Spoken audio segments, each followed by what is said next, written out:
Hi guys, I'm Haze. I'm an artist and speed painter from Malaysia, and today I have a treat for you guys because I have here a new brush pack because a lot of people have been asking me how to blend and how to use a smudge tool in Procreate. So I've created a smudge brush set, and so included in these files as well is this Procreate file with a few layers. So there's a smudge me file and there's a hair and details file where you don't have to do anything to it. You just leave it there, and there's also a reference here in case you need to refer. And today we're gonna learn how to blend with my brush pack. You can download the brush pack in the link in the description below. And now I'm just gonna go over a couple of things to know about this brush pack. The brush pack starts with the hard blend. So the hard blend is a really hard blend that has hard edges, and the medium blend is a softer one, while the soft blend is gonna be something that you guys would like. But I would discourage using this brush because it's too soft and it leaves absolutely no details whatsoever, so you lose all personality in your painting. You also have the charcoal blend, which comes with texture, and a flat smudge, which is more of like a rake. So you can use this to push paint around, and it's a square shape. So the flat brush smudge is something similar but with brush marks. And also, if you start to just move it in a straight line, it will just start to rotate itself, causing it to auto blend the painting. I also have this called Insane Softy, which will automatically rotate so that you can blend your portrait more efficiently and faster. And lastly, I have a pointed blend, which is pressure sensitive, so you do need to learn how to use this. So you can use this to do pointed blends. So this is all the brushes that you will need to smudge a painting, and I hope you enjoy them. So for now, let's just get started with the tutorial. So the first thing I want to talk about is to define what is blending and smudging. So right here I have two brush strokes, and this is what we call an edge. So an edge can either be hard or soft. So a soft edge just means that it is blended. So this is a soft edge. Why do we need to have both hard edge and soft edge? Is hard edge is good for shadows, details and modeling, whereas soft edges are more for object hue change and object shadow. So we need to first decide like which areas have hard edges and soft edges. So the reason why we blend and smudge is so that we can control which edges are hard and soft. So before I start to really teach how to blend this portrait, there's a few things you need to know. The first thing is you need to be mindful about your brush size. So for example, I have the soft blend on and I'm using a small brush and I'm trying to blend everything out.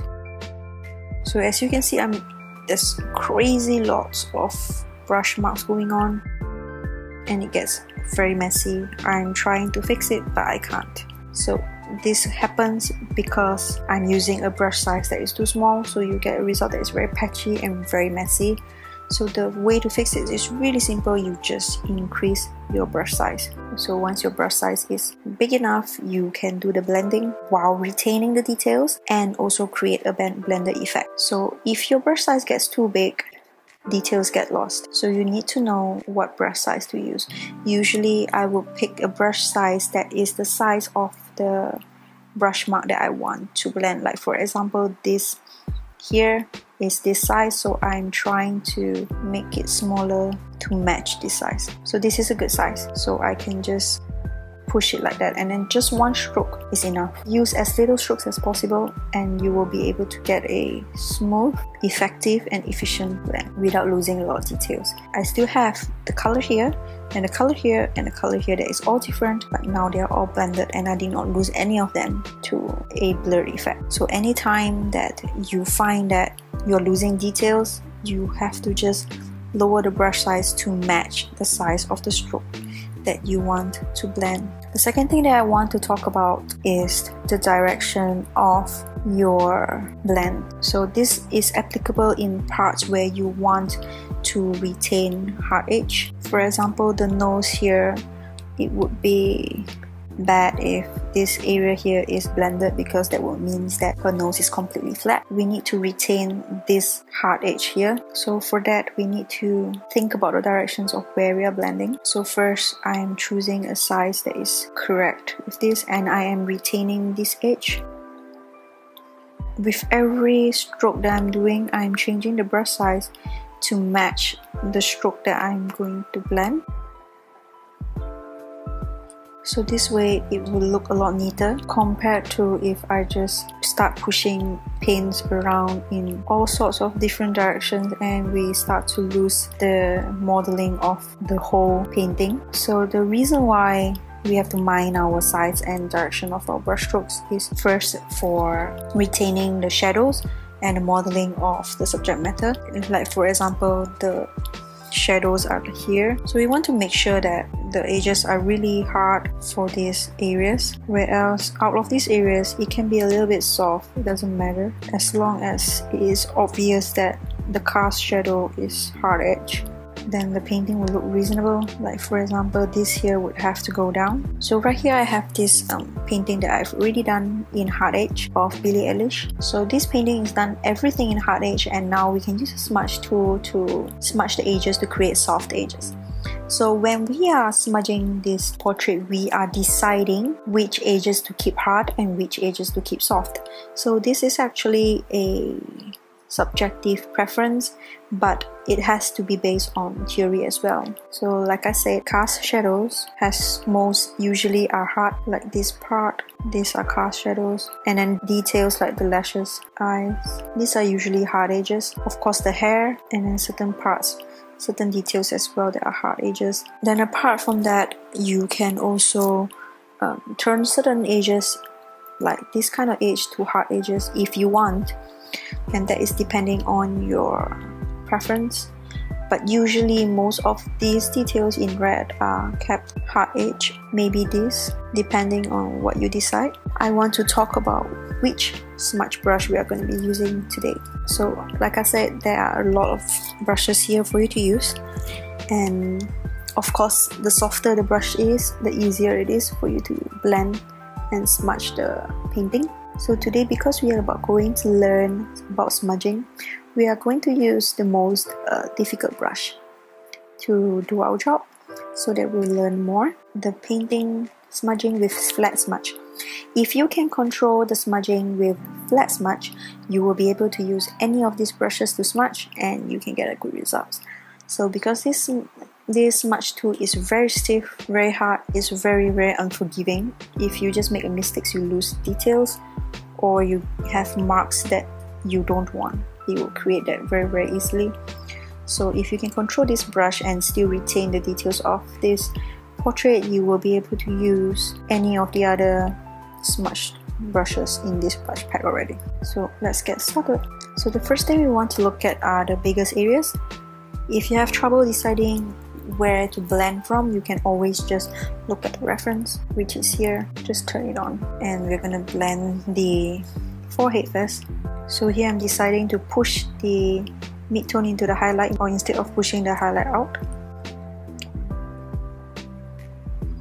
And now I'm trying to retain this side, the top right side, to have a hard edge while blending down.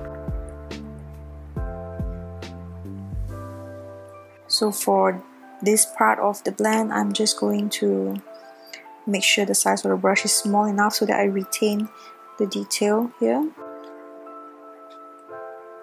Think of it as painting with the smudge tool instead of blending. And now for this part, I'm going to use something that is the same size, this is a good size.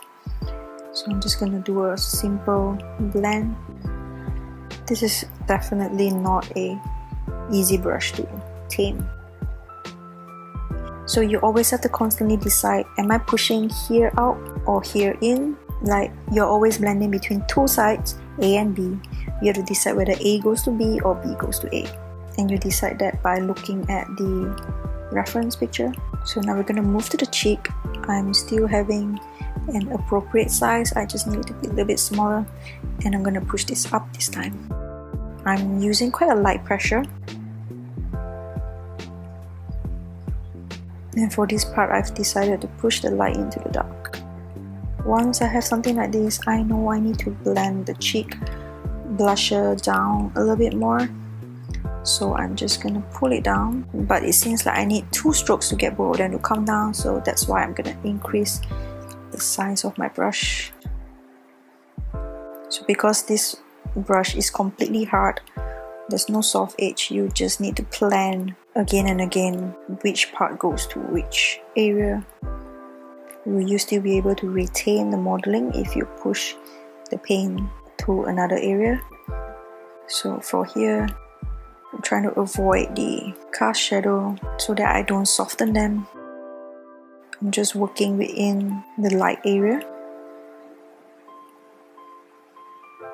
So right here, I can see that within these cast shadows are a few zones. Even though they are all different colors, I can see at least 1, 2, 3, 4, 5 zones are the same. So I'm just going to blend them into one another. But instead of doing one line down, I'm blending them and trying to retain the color of every patch.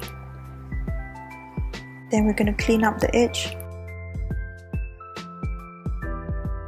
So be careful not to go against the direction of the shadows and lights. Like for example, if you do something like this, it's not going to be good because the modeling between light and dark is gone. And then I can blend this area in, which is my next zone. Trying to do this with the biggest possible brush.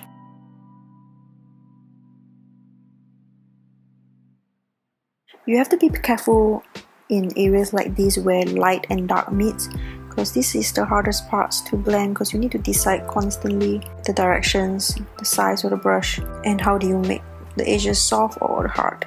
So for now, there's no way I can soften the edges with this smudge brush anymore, so I'll just move on to the next area first. Okay, now we're in the zone of the cast shadow below the lips. Now the neck is fairly simple. Just a simple soften and push and pull should do the trick. If you notice, when I'm painting, I'm constantly changing the size of the brush. Every time the brush stroke that I want to blend is a different size, I change it.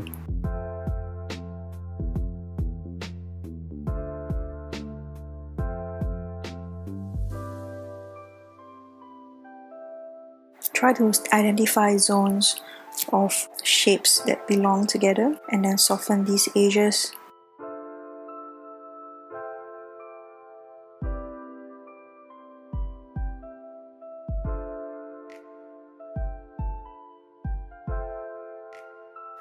So sometimes you can make creative decisions to push paint to directions that are aesthetically pleasing.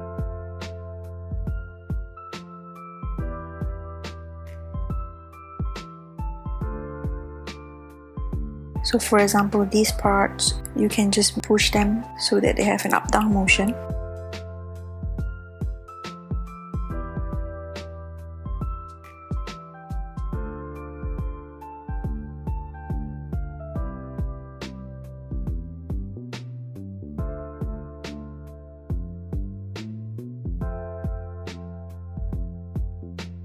So try and make some blending brush strokes that are pleasing and nice in an abstract arrangement. So like for example, on the neck here, I can purposely use a bigger brush size to give like an intention of movement.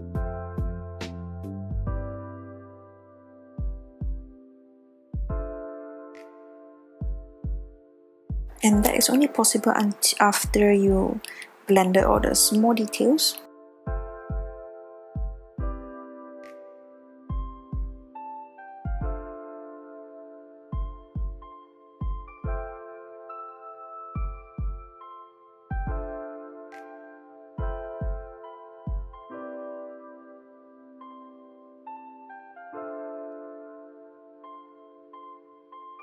If you think of smudging as arranging shapes, then you have an easier job of deciding what goes where.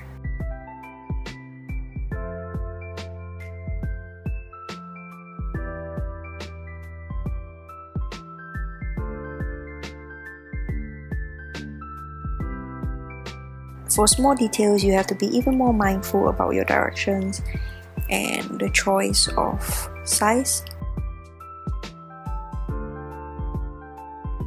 Just remember which areas to keep hard edges and you will be fine.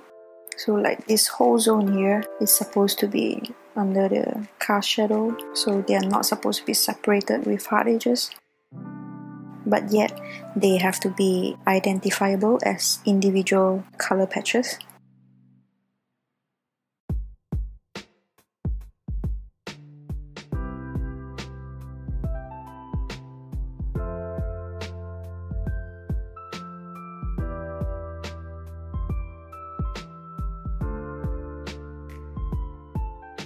So far I have not used any brush tool yet. I'm still just using the smudge tools only, and if you do this right, you won't need to redefine any details using the brush tool.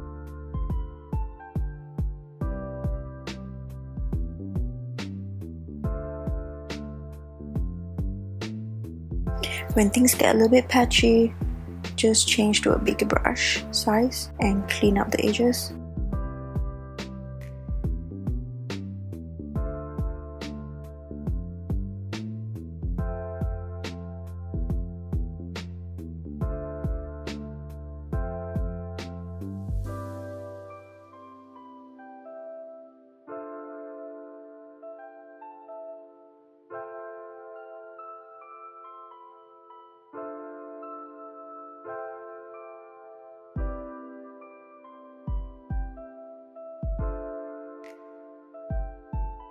So remember the highlights generally have a hard edge. Still remember to smudge from the highlights outwards instead of from other tones into the highlights.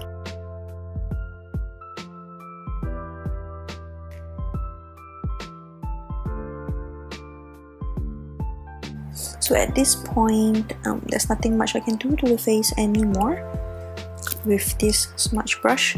I'm gonna move on to the hair.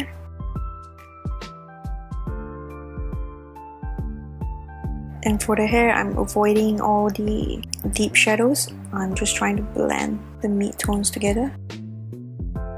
And at the same time, I'm cleaning up the directions of the hair. I'm just basically combing the entire hair with my brush, pushing tones together. I'm not being really careful. I want to smooth the entire hair without being too picky. So now all the blending has been done, and I'm just using the hairbrush from my Procreate brush pack to do the details for the hair. All I'm doing is I'm picking the colors from the current hair and using the same colors to draw some hair down to give it hair texture.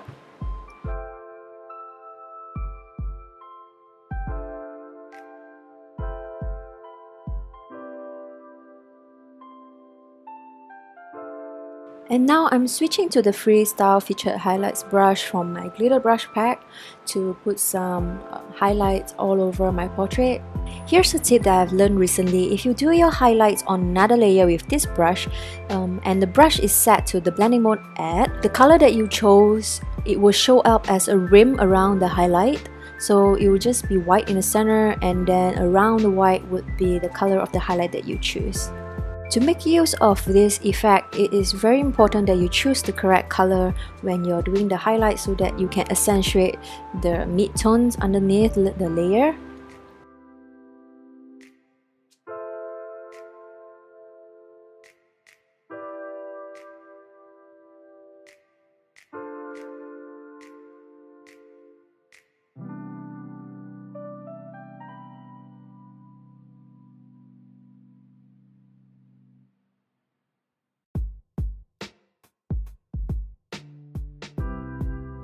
Next, we'll switch to the Soft Brightening Sparkles from the Glitter Brush Pack on Blending Mode Add. We're going to put some slight brightening powder over her cheekbones and her brow bone.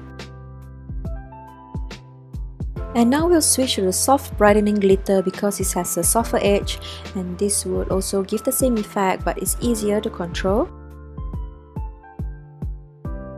Now I'm just going to use the Dodge brush from the Portrait brush pack to slightly brighten up the cheeks area so that you will receive our brightening glitter better.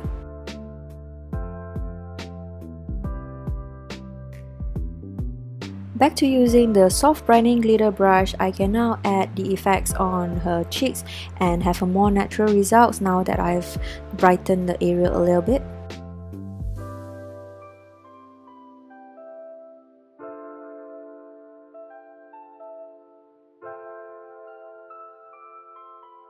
Switch to the sparse shards brush in order to put some speckles onto the cheekbones to resemble some form of a highlighter.